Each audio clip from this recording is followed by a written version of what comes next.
dudes and our attitudes ruthless, aggressively speaking, so let's do this. With Ryan and Denton, they here to get your attention. A 5-star broadcast, shit, start to the ending. Whether it's the E or it's all E, the two dudes with the attitudes to bring the heat. Get the point, yeah, it's on, time to lock in. Listen to the podcast where they get it poppin'.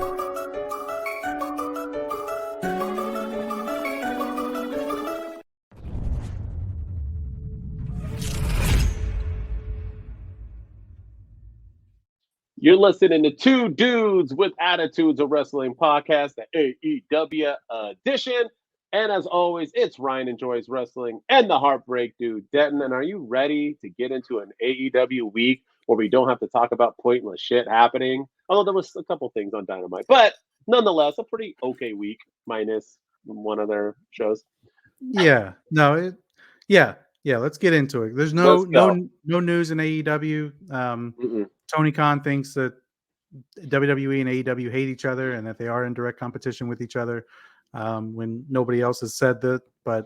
And he also thought that showing the footage last week was a great idea in the media scrum for this pay-per-view Dynasty they have. He was talking about how it elevated Jack Perry into a superstar and it elevated FTR and it pushed the young.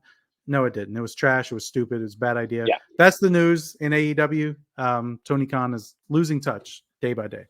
How can you say that's competition? That's like saying me and Santi are competition on TikTok because I want to be popular like him. So I'm just going to go ahead and say me and him are on the same level. No, you got to take verbal shots at Santi every 5 minutes. That's competition. Even though you do 6, they went right back down to 700,000 again.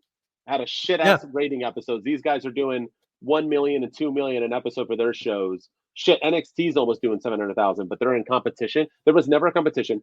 People on AEW fans complain about tribalism and hate. It's all because of Tony Khan. If Tony Khan would just shut his freaking mouth and just run a wrestling organization that is the alternative to WWE, they would be getting better ratings. They'd be more successful. He won't. It'll never happen. Let's move on. Yeah. You ready? Meanwhile, suck it, Santi. So. Yeah, you take that, Santi. You ain't nothing but a bitch, dude. What you want, Santi? Yeah, that's right. Suck it. Yeah, you come at me, I'll feed you some steroids, bro. Where you at? Yeah, anyone taking this seriously? Santi was our first host ever on the show. We love Santi. So nothing but love. Although I think he forgot about us. He did get a little popular. If I hit him up, he'd be like, "Who are you?" I'm like, "I'm the dude that told you to watch NXT." But but nonetheless, I love him. Let's go. You ready? We're gonna do Collision and Battle of the Belts 10 as one thing, but I'm gonna do it 2 different things, but I'll do it all as one. You ready? That makes sense. Go for it. The Collision portion of it. House of Black opens with a win over Martin, Seidel, and Andrade. Toni Storm will keep kissing May whenever she wants, and she'll also destroy AZM, whatever name that is. Shibata defeats Lee Moriarty. Daniel Garcia taps out Angelico, and I have to say, I'm not really for this Daniel Garcia humping dudes' faces now. It's weird. All right, Pat thinks that he thanks Okada for hitting him, and he is ready for Dynasty. Toni Storm beats AZM. After the match, Storm and May get weird. Like, what? What happened to Toni Storm? Thunder Rosa cuts a promo on the stage, and she doesn't need Purrazzo's help to win the belt. Purrazzo's fine with that. She won't help, but she's going to beat May's butt and maybe not get weird. I don't know. The Bucks and FTR will be a ladder match. And in the main event, the BCC beat the Don Callis family. After the match, the family beat down the BCC to close the show. We go right into Battle of the Belts 10, where Hook beats Shane Taylor to open the show. Roderick Strong beats Rocky Romero. After the match, Kyle O'Reilly checks on Romero, and the Undisputed Era put a beat down on him. Athena, your ROH champion, women's champion, defeats Red Velvet to defend her title. And after the match, Athena and Starks beat down Velvet when Queen Amanada makes the save to close the show. And that is your ROH New Japan AEW Collision and Battle of the Belts 10 review. So we can agree that Battle of the Belts 10 was legit. Why are we doing this? Why not just make Collision 3 hours? This is like the most ridiculous shit. It's always been trash. No titles have ever truly been defended. But you had Hook defend a fake title, Kyle O'Reilly in a number 1 contenders match or to earn your title match, and then an ROH title. No AEW titles were defended on Battle of the Belts 10. Yeah. Stupid.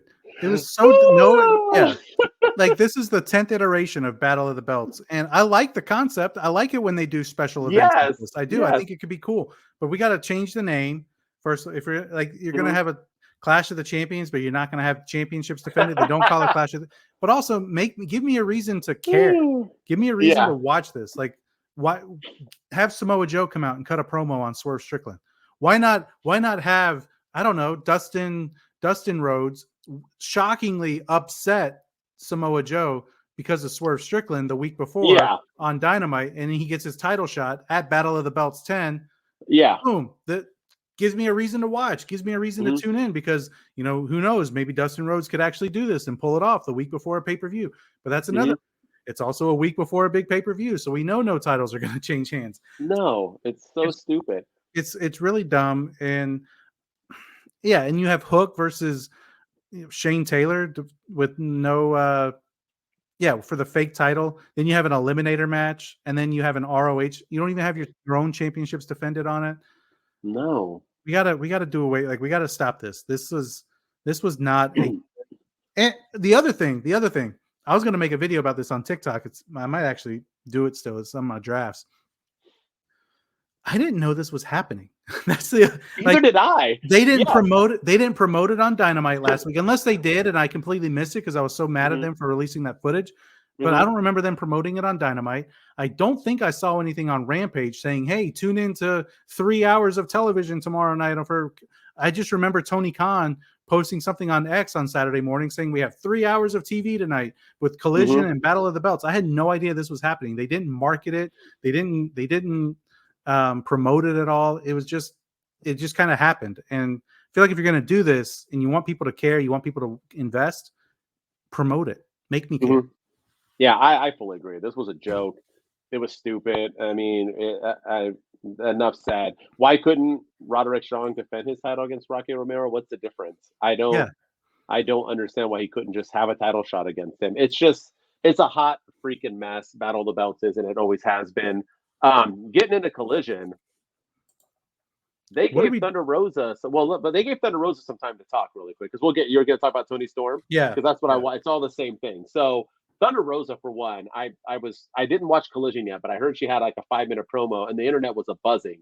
And then I watched it, and I was like, I didn't get it. She missaid words, and I get it, her language and this and that. It's not her first language, but people were like, it was passionate, and maybe you disagree. I didn't feel passion. I felt like she was talking about literally nothing.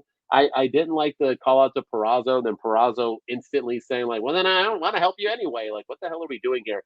I just thought it was like, I thought it was kind of myth, to be honest with you. And it kind of shows maybe that's why Tony Khan never gave her. Remember, she's the first person ever to relinquish a belt and not even get time in the ring. They had her cut a backstage promo, and I was offended by that. And I said they should have, but maybe Tony Khan for once knows something I don't know. And that's Thunder Rosa just don't got those promo skills. But that's neither here nor each its own. But yes, Toni Storm. When did she go from like this like timeless one to now a lesbian, and she's rubbing up on May's face and they're sharing shit? What the hell happened to her? Yeah, she losing I know. This week? Like, I mean, what the hell is going on with Toni Storm? It's a hot shit show right now. She was the best thing in AEW. Now she's not. No, like, for sure. She has fallen. And I don't know if it's just character development or what, but her gimmick was fine. Her gimmick was great in, you know, as the 1920s starlet in the 2024 era. Like, it was perfect. It was great stuff. Now it's just turning into this weird like softcore porn. Yeah. With her grinding up on Mariah May and licking her, and even saying things like, "I'm gonna smack your butt," and you know, I'm gonna lick you in between the legs, like that. Like what? Like what? I'm like, I want to get behind this character, and I was against Toni Storm at first, and then I grew to love her because she was fantastic, and now I'm starting to get back to souring on her a little bit. Like, it's just they've lost their way with her. I fully agree, and it's not. Once again, I keep saying Tony Khan lived. He's about my age. He lived through the Attitude Era, Nitro, and everything he books and does is literally from that era. They bleed like hot lesbian action. They have this. Now we're having like lesbian stuff. Pretty soon, titties. We're gonna have puppies on the screen. He just has no idea what the hell. That's what happens when you get a fan with $1 billion. Thank God that people on X don't have $1 billion, because holy shit, we have some awful wrestling organizations. But regarding as a whole, though, I did like that they were at least flowing into Dynamite, into like, Collision doesn't always have to have everything, but I like that at least it was like flowing into building stories. I did like Collision on that aspect. Yeah, it was a solid episode. There's the women's, like we've been praising their women's division lately, and I just feel like it's getting a little weird. It's getting a little weird with some of their top women. And then regarding the Thunder Rosa promo, I didn't mind it so much. The only thing I didn't like, I appreciate it when wrestlers show a little bit of passion and a little bit of aggression in promos, and I was fine with it. The only thing I didn't care for was it felt like more of a promo towards Deonna Purrazzo than it did towards Toni Storm.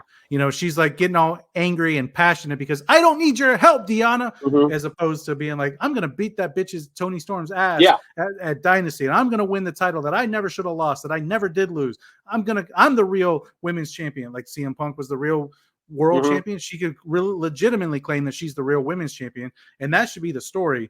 But it was more like she was talking to Deonna Purrazzo that she didn't need her help. Then Deonna Purrazzo was talking to Renee backstage saying, you don't need my help. Fine. I don't need what's this? Is the story that Deonna and Thunder Rosa don't want to help each other, or is the story Toni Storm versus Thunder Rosa? Because like, I don't know. I felt like that promo, as great as that promo was, and I didn't mind it so much. It felt like she was talking more to Deonna than she was selling her match at Dynasty. The story is that Deonna Purrazzo is going to cost her the championship. So that's what the story is. I mean, there's nothing else, but it should be. Yeah. And she brought it up briefly. I think, once again, Thunder Rosa is a victim of you needing scripted promos. Like Freddie Prinze has said this. Even wrestlers have said this. Some wrestlers need scripted promos. Scripted doesn't always mean bad. Scripted is bad when you give it to somebody who doesn't need a scripted promo. When you have somebody like The Rock, somebody like MJF, somebody even like Jon Moxley for most of the part. When you have somebody who can just come out and cut a promo, CM Punk, you don't need scripted. Thunder Rosa, I think they gave her bullet points and she missed the point. I think she focused too much on Purrazzo when she wasn't supposed to. She brought up the belt, but didn't really bring up the fact that she never lost it. She did, but not really. That should have been the whole damn promo, because they had a pre-done Purrazzo segment afterwards. That was obviously pre-recorded. That wasn't right after that. Oh no. And she literally said, fine, you don't want me to this and that, fine. She brushed it off like it was nothing. So I think it was supposed to be nothing, but Thunder Rosa just ain't it. So I mean, I've never been a Rosa fan, but that's just me. But this didn't help.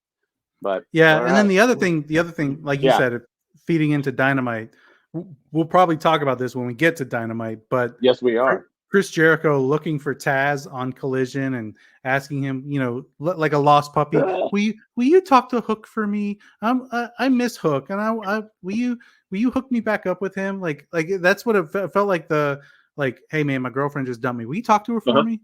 That's what it felt like. You know, will you see if she's still into me? You see if we're for sure talking about this, because that's not what it turned into, bro. No, this was a hot freaking mess. All right. Let's just get into it. Yeah. Let's get into it, because Dynamite was another thing that maybe it's just my view, it is obviously, it's my opinion, but Dynamite, even when they're trying, they just miss. All right. You ready? Yes. Moxley opens the show to brag about winning the IWGP title and challenges Hobbs to a match next week. Mercedes Mone talks again. She's like Cody Rhodes and says what she always says. Copeland and Willow defeat House of Black in maybe the most awkward match ever. After the match, Monet chases off Hart and stares down Willow. Samoa Joe cuts a promo and says Swerve Strickland chokes, and he will again at Dynasty. The Young Bucks have probably the dumbest segment ever on wrestling TV, and TK lets them boss him around, once again proving that CM Punk was correct. The Bucks and Okada defeat Garcia, Pac, and Penta because Garcia couldn't win a match if his life was legitimately on the line. Jericho and Hook and Tazz decide that they now want the worst segment in history, and they're in the ring, and I guess Hook is over Jericho already after a week, and Jericho pushes Tazz, and Tazz has a heart attack, and then Hook doesn't really do anything and doesn't say they're going to have a match, and then it's over. Swerve is up for a promo now, and he's not a choke artist, and at Dynasty, Joe will call him champ. Purrazzo beats Mariah May for some reason. Storm and May jump Purrazzo, and Thunder Rosa makes the save. Bullet Club Gold and the Acclaim both want to have a unified title match for the trios on Sunday, but they're going to do it for free. Why not? Because trios titles don't mean shit, I guess. Orange Cassidy defeats Shane Taylor because whenever you're not on AEW television and he brings you back, he will have you on television for every single episode. That's Shane Taylor right now. He's been off for 2 months. Now he's on every single episode. The end. Orange Cassidy gets jumped after the match, but Christopher Daniels and Mike Sydal try to make the save, but they don't because Trent Beretta stops them with chair shots. Will Ospreay beats Claudio in one of the highlights of the night in the main event. Don Callis family in for the beatdown, but Moxley all by himself makes the save. Swerve Strickland is now out for a chat, and he decides to literally get on the top rope and do a stomp on Samoa Joe and every single security guard in the city. That was a nice move. It was insane. But Joe ends up on top to close the show, and that's the Dynamite review. Yes, that shit was a banger. I'm going to say this right now. Dynamite wasn't an awful episode. I saw people give it like 7.5. That's a freaking joke. This episode was a 5 at best. But Swerve and Joe, man, they carried this whole damn show. Because if you take Swerve and Joe out of this, it was trash. Yeah. Yikes. Let's get into anything you want to get into. We got it. Let's go. There's a lot of hot messes going on here. Yeah, we talked about it with Collision. Let's feed into it like Collision's supposed to do with Dynamite. Let's feed into it. Chris Jericho looking for Hook like a lost little betrayed girlfriend looking for her ex-boyfriend. And now we get them in the ring. That segment was god awful. It was bad. All of it was bad. 100%. Hook needs a mouthpiece. He does not need to be cutting promos. He doesn't need to be talking. Chris Jericho, like he's lost a step. If it was just all of it just came out of nowhere. He shoves Tazz he's like, stop interrupting me, and then he like shoves him for no reason.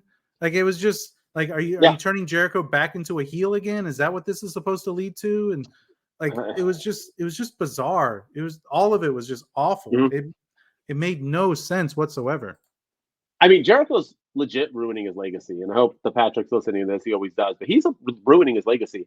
This dude is a man who's all about long-term storytelling.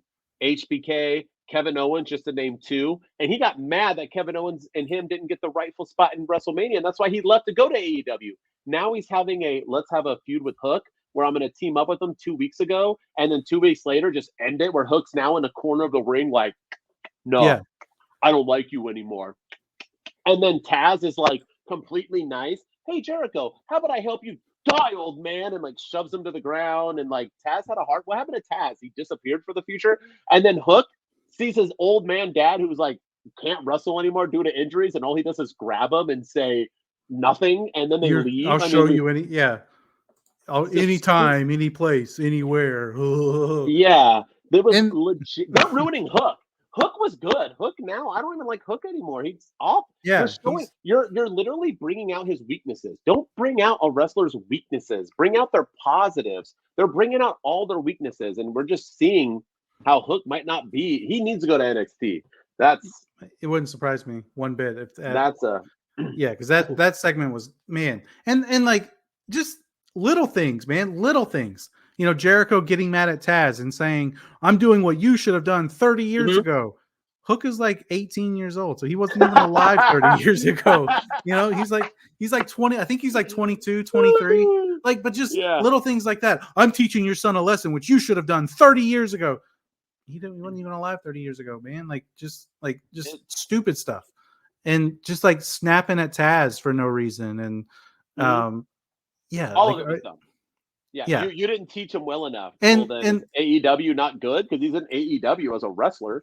And I'm sorry, like Tazz too. Like I love Tazz, but him being there saying, I'm just here to make sure everything goes nice and easy. But yet Chris Jericho shoves him and he doesn't shove him back. He doesn't really step up. He doesn't get like, he gets shoved and he's like, he's gone. He's MIA. Like he's out for the season. Won't be back. He was on a knee holding his chest. He was like, like literally. And I'm like, okay, so why is he the enforcer of this? I know it's because he's Hook's dad, but like, why is he the broker of this meeting? Like, I'm here to make sure that things go smoothly. Then, but yet, you know, one little shove and that's it. Like, I don't know. The whole segment was just a hot garbage. It was like 3 minutes, and it literally went from like, let's have peace out fighting. It was the stupidest thing ever. And like I said, I was being honest when I said a segment before that was the worst segment ever. And then we had this. What are we doing with these EVP shits? It is freaking awful. I'm a Young Bucks fan. I even got shit for saying I was a Young Bucks fan on TikTok. People were like, they always suck. No, they didn't. They used to be good, and they helped create this company. They are not The Rock. The Rock was like the EVP and came in. He cuts good promos, delivers. This is not the. For one, I don't care what anybody says because you don't know them outside here. The Young Bucks aren't douchebags. They are known to be good people. Like this was a thing before the whole Punk thing. Just because they didn't get along with Punk doesn't make them bad people. No. They're trying to portray someone they are not, and I cannot believe that somebody is failing at being a heel. And you want to know why they're failing to be as heels? Because it's being forced. The reason why you become a heel is because it's natural. It's you being you, and you become a bad person because of it. Drew McIntyre, he's that dude. That's who he is. That's why it's working. This is not who they are. It is not working. If I see one more shot of them in the gorilla position, I'm going to jump off a freaking cliff. This dude's, and what was Tony Khan doing? Why was he why is he on my screen? He's not Triple H. He's not Vince. He's not that. He's not Bischoff. He doesn't have charisma. Keep him off my freaking screen. Also, and he got bossed around. He's standing there like an idiot, like, yeah. And then they're like, roll our music, monkey. Okay. Oh, that's not my job. Roll the music. Like, it was a what the am I watching? They need to stop. FTR needs to win, and we need to move on with this shit. And I don't care, AEW hardcore fans. I don't give a shit what you say. This is awful. You cannot tell me otherwise. This is shit. Yeah. Here's the thing. Kenny Omega did something on Twitch last week where he talked about Brawl Out, what he could about Brawl Out, and actually said that him and CM Punk buried the hatchet. They have mutual respect for each other. They talked afterwards. His priority was making sure that the dog was safe and in that whole thing. And he was like, there's another factor that into this whole thing that I can't talk about, and that's why we can't talk about it. I don't know that factor is the Young Bucks or if it's Ace Steel because he bit him or something. I don't know. But anyway, in that whole thing, the big thing I took away was he was like, yeah, I've been an EVP in AEW. Like they were talking about the CM Punk footage last week. And he was like, I'm an EVP. And just because I'm an EVP doesn't mean I agree with everything that they do. And being an EVP, I have no power in that company. I haven't had power there for 4 years. I'm actually the worst EVP that there is. So weird. And so I'm sure the Young Bucks don't really have any power either as EVPs. And that's the difference between them and The Rock as the final boss. The Rock actually has freaking power. Triple H has power. Tony Khan has power, but yet he lets the inmates run the asylum. He lets these Young Bucks who Tony, if you're going to portray on-screen authority figures, be on-screen authority figures and exercise your power, be heels, make matches, book stuff, favor the bad guys, whatever you got to do, but keep Tony Khan off the screen because that's the guy that you report into. We all know, AEW lets the curtain down every chance they get. We know that Tony Khan is the boss. Tony Khan is the one making the matches. We heard from Tony Khan, and that match is official next week on Dynamite. It's going to be Chris Jericho versus Hook. Like it's Tony Khan. So we know that these guys. So keep them off the screen, and then I think it would probably matter a little bit more, and I would be a little bit more impactful by saying, "Man, these guys are real dicks backstage." Like, man, someone's got to reel them in. But then they show that their actual boss not doing anything about it. Yeah, you lose all credibility. Yeah, it's awful. And poor Okada, man, because he's killing it. He's stuck with this awful gimmick that they're doing. What else you want to talk? I mean, I still want to talk about Moxley too, but what do you got? Oh man. Let's Swerve and Joe. Mercedes real quick. Oh. When is that whole I feel like we're crapping on everything, but her backstage promo was terrible. And then even when she came into the ring to help Willow Nightingale and Adam Copeland, that whole exchange was awkward. Like Adam Copeland he was like, I don't know why you're doing. He's like, what are you doing here? Long time no see. And they shook hands, but it was just really awkward. Then Adam Copeland leaves the ring, and he looked really confused. And Willow Nightingale is staring at Mercedes. I know that they're teasing a future program, but we got to get her in the ring. You can say what you want about Cody Rhodes on the WWE. He's been champion for 2 weeks and he hasn't wrestled yet, and everyone's losing their shit over it. We got to get Mercedes in the ring. And I don't know if she's not cleared in that, but they wanted to rush to bring her back or to debut her because she's coming off of an injury, and that's why she's not wrestling until Double or Nothing. But if that's the case, then that's a huge mistake. But we got to get her in the ring pronto. We need to do something other than whatever she's doing. It's been a miss. And all the doubters of Sasha Banks, this is just confirmed that she ain't that girl. I have people right now. I just did a TikTok of top 5 women. I have all these people putting like, why you not put Sasha Banks on there? She was never a top 5 all time in WWE. She ain't even top 10. Like she was never that person, and she was never good in promos. And now her promos the same. And you mess with Monet, you get Monet. Like it's so stupid. Like it's just this is not working for me. That money has been wasted. And yeah, that Adam Copeland stuff was stupid. They had Adam Copeland. It was a mixed tag where the women have to wrestle the women. But yet Julia Hart still stood on the ring apron with her hand out, even though Willow wasn't there. He couldn't tag her. Well, why were you standing there? Like it was all stupid. Yeah. And then Willow comes in and then just gets a roll up really quick. They're saying Julia Hart's injured, but then if that's true, then don't do a mixed tag. Why have the match if you can't have it? Why bring Mercedes if she ain't gonna wrestle? What are we doing here? Like, and then the other thing about that mixed tag too that was dumb was like, okay, the men have to wrestle the men. And the women have to wrestle the women. Fine. I'm 100% in support of that. Mm-hmm. And why is Willow Nightingale doing like a roll or a cannonball or whatever it is she's doing into Brody King? Why is she getting offense on Brody? Why is she hitting Brody King and getting him into the corner and beating him up? Like, why? I don't know. Like, it makes no sense. And what doesn't make sense is the Moxley promo. I'm not against Moxley. People are trying to say he's the most decorated champion ever. That's so stupid. But props to him for winning the IWGP title. I think it's a huge honor. I think he deserves it. No hate at all. What I don't get is that why does Tony Khan refuse to promote his own company? Why would you have your show open on Dynamite with Jon Moxley praising the fact that he's the new IWGP champion? Why do you open with that? You have this man open up your show bragging about winning a belt in another organization when you have the night before the last show before your pay-per-view. You don't want to open up with any of your. Why couldn't Moxley come out midway, randomly throughout the show and do the same? Why do you? I'm not dogging that he came out and bragged. I'm dogging the fact that why the hell would you open up with that? That's what you. Yeah. So everybody's like, okay, so no heavyweight title. That's not as meaningful. Joe doesn't open up. You have him come out. It's and the so promo, stupid. His promo was pointless. Yeah, it was pointless. And they're rushing this whole Don Callis family story against the BCC. God. All of a sudden, the BCC, who's been feuding with everybody recently, is now feuding with the Don Callis family, who was just feuding with Chris Jericho, who was just like, it's just like, okay, we got to rush into this because that's the only thing that makes sense. But his promo, like, I'm going to read you his promo word for word. He talks about, 20 years, I'm swimming upstream. When I won one of my first championships, I never had help. My message was watch me as I climb mountain after mountain. Being great is not about what other people say. It's about what's inside. This is the IWGP Championship. This championship is steeped in history. It is illustrious to the extreme, and I have been chasing it for 5 years. 5 years of pints of sweat and blood, thousands of miles across the ocean and back again. Me holding this wasn't impossible if people knew what is inside of me. How deep can you dig when you are choking on your own blood? Are you willing to prove the doubters wrong?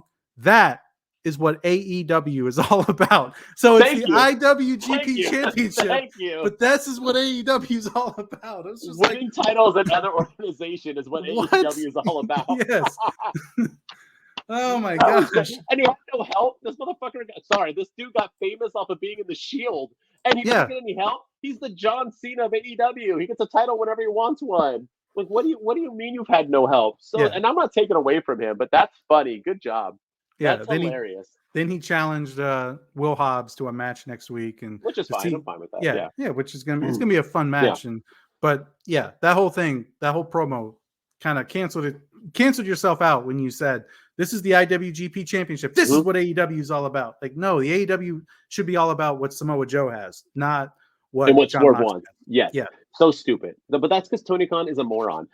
With that said, Ospreay had a good match again. That guy's going to deliver no matter who he wrestles. And look what happens when he takes offense, when he takes defense, when he needs to come back and win and sell and stuff like that. He has phenomenal matches. Ospreay, keep it going, please. Him, Daniel Bryan, please have that kind of match. Don't have a slappity-do match and not sell things. Please just have a good. That's not wrestling. Wrestling is selling. Agreed. Wrestling is telling a story, overcoming, beat each other up, come back, have a match. Please, they're better than that. But let's talk. Go ahead, Joe and Swerve.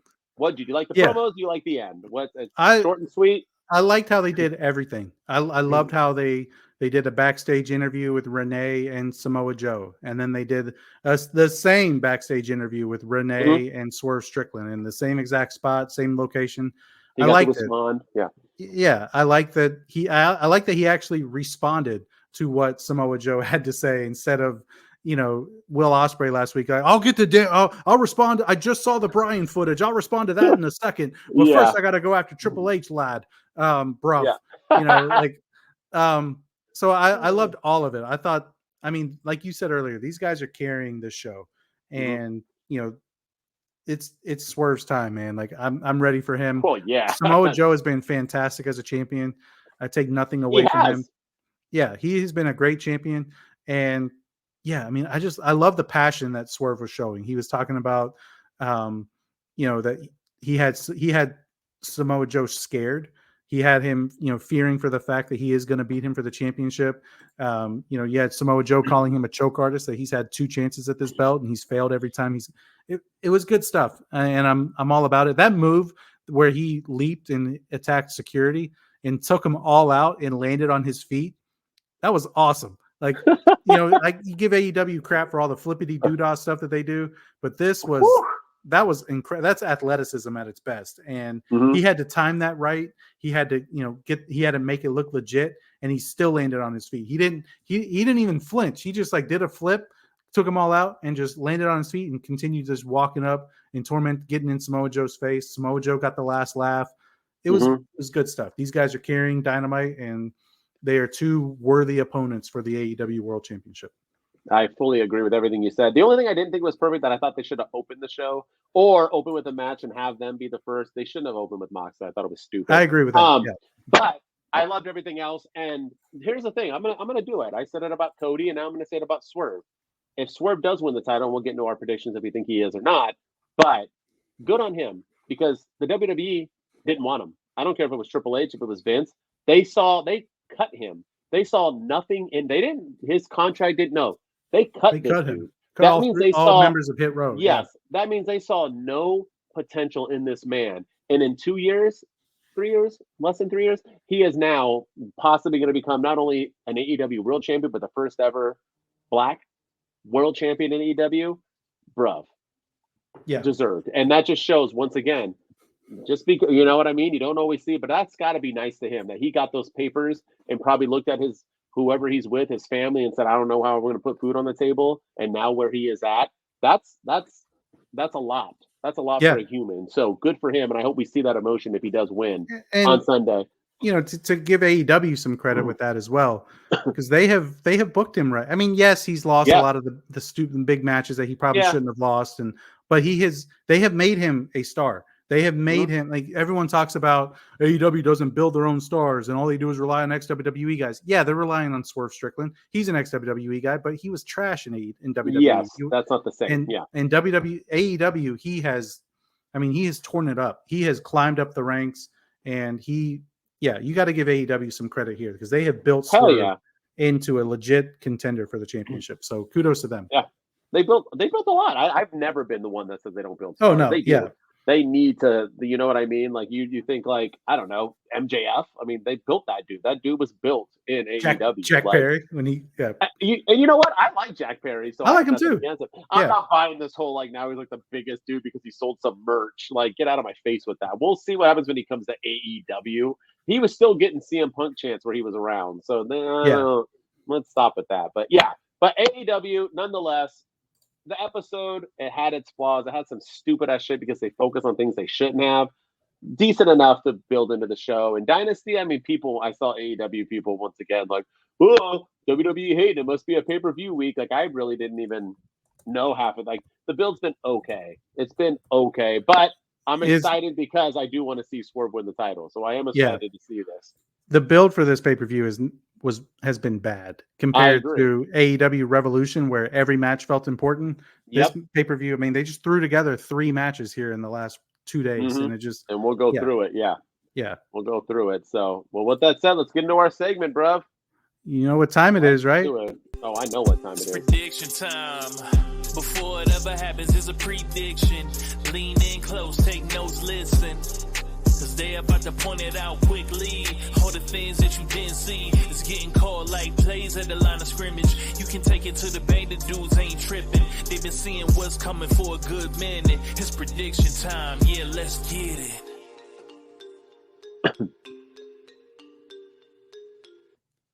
So we can go through this. I used to be awful at this. For the last few predictions, I've been killing it, bro. So now I'm feeling like, put your money on me, dude. Let's do this. All right, so we're going to do 10 of them. We're leaving out 2. We're leaving out 2 of the randoms on the free show. The matches that make no sense. Yeah. Yes, but we're doing 1 on the free show. And I got to say, the reason why I wanted to do this one, because I think it's so stupid that you are having the Bullet Club Gold versus the Acclaim, which you've been pushing, another feud that was put together then ended instantly. But nonetheless, it feels important. You're combining ROH belts, so you're getting rid of those to make one unified trios championship, and it's for free. Hyping up for the pay-per-view, stupid. Yeah. But with that said, who do you got? I'm gonna go Bullet Club Gold. I think they're actually gonna, I love the Acclaimed, but I think it's time that the Acclaimed either go back to the tag team picture or they do other things. Maybe they try some singles runs or something. But I'm gonna go Bullet Club Gold, and I think this is the time that Billy Gunn's gonna turn on the Acclaimed. I think this is. And he's going to help his sons this time win the belts and unify them. And it's going to happen because of Billy Gunn. I fully agree with you. It's Bullet Club Gold all day, every day. I cannot believe I'm going to say this, but the once hottest thing I don't know why I'm surprised, because Wardlow was once the hottest thing too. Oh, yeah. There's one thing Tony Khan does is he takes the hottest act and he ruins it. So watch out, Swerve. But yeah, the Acclaimed are just not it anymore. The crowd doesn't seem to react as much. I think it's time for Daddy Ass to betray them and leave and let the Acclaim go back to what they do best. And the tag team division needs it. I mean, we literally have FTR versus the Young Bucks right now. Like again, we're like year 5. And this is a joke. So we need the Acclaim back. And their title reign was abysmal. So it should have been way better. It was short reign and it was stupid. Let's get them back in the tag team. I got Bullet Club Gold. Yes, guns up, baby. And they're hot. So let's do it. All right, let's go. We'll start off with the match that was just announced. Hook versus Chris Jericho for the F the World Championship. The championship that does not. Why doesn't he just recognize it? He recognizes the IWGP. And he had it defended at Battle of the Belts. Yeah. Yeah, like why not just recognize it? I don't get it. But who you got? Hook. I mean, Chris Jericho's not winning. Yeah. I mean, I could see Jericho winning in an upset and taking the belt from Hook. And yeah, actually, you know what? I'm going to change it. Jericho's going to win. Jericho's going to win. There you go. Smart man. Jericho's 100% winning. I think this is like a guarantee. Why the hell would you have these guys get together, have them push Tazz, have Jericho in the worst run as Lionheart and this and that, like change his music, which was a bad idea. Said no, Jericho's going to win this and say, look, dude, I told you weren't ready. I just whooped that ass. He's going to shove it in Tazz. They're going to do a whole Tazz training Hook. And then the next pay-per-view, Hook will get it back and win, and Jericho will have built another talent, because Jericho does build talents in AEW. So yeah, I think it's 100% Jericho. I think he's going to win. No other point to doing it. No, you're right. Yeah, I'm going to change my pick and say Jericho's taking it. All right, for story purposes. We got the dream match: Will Ospreay versus Daniel Bryan Danielson. Who do you got? Let's go, dream match. I'm going to go Will Ospreay. I feel like AEW is building him as kind of the face of the company, and Bryan Danielson's on his way out. I mean, he said that this is his last full year in a wrestling ring, and his career is going to be winding down. So let Will Ospreay get the win, move him up to other things, continue building him, and maybe he goes after a title here in the near future. But Will Ospreay, I think, wins, and I think this is going to be a fantastic match. It needs to steal the show. If they do it right. Will Ospreay wins, bruv. There's no other. It shouldn't even be a debate. I think this is actually one of the most predictable cards ever AEW has put together, because it was booked poorly. But Will Ospreay wins, bruv, and I'm already dreaming. Of Will Ospreay versus Swerve, and then Will Ospreay versus Wembley, MJF. I'm just dreaming of all these matches, and AEW. Don't mess it up, Tony. You got gold, bruv. You throw in some Okada in there with let's see what happens. Make it happen. All right. In the match no one gives two shits about, We got the Young Bucks versus FTR in the ladder match for the tag titles. Oh, well, yeah. The footage helped us so much. You're right, Tony Khan. Who do you got? I don't care. I really don't. I don't. I think it's going to be the Young Bucks. I mean, this tournament was poised for them to win the whole thing. They never should have put the belts on Sting and Darby Allin. As much as I love Sting and Darby Allin, they took the belts off of Ricky Starks and Big Bill, and they were hot. They were hot, and now they're not even on the pay-per-view. They haven't been on the last 2 pay-per-view cards at all. No. And so I feel like the Young Bucks took on Sting and Darby Allin in their last match and came up short. They're not going to come up short this time. They're going to win them. I want to go Young Bucks, but I just want them to die. So my gut's going to say FTR. They need to go away. This gimmick is awful. They need to go back and come back as normal people. This whole but it's not, because they're going to feud with Jungle Boy probably moving forward. I don't know what the hell's happening, but yeah, I'm going to go FTR. Why not? All right.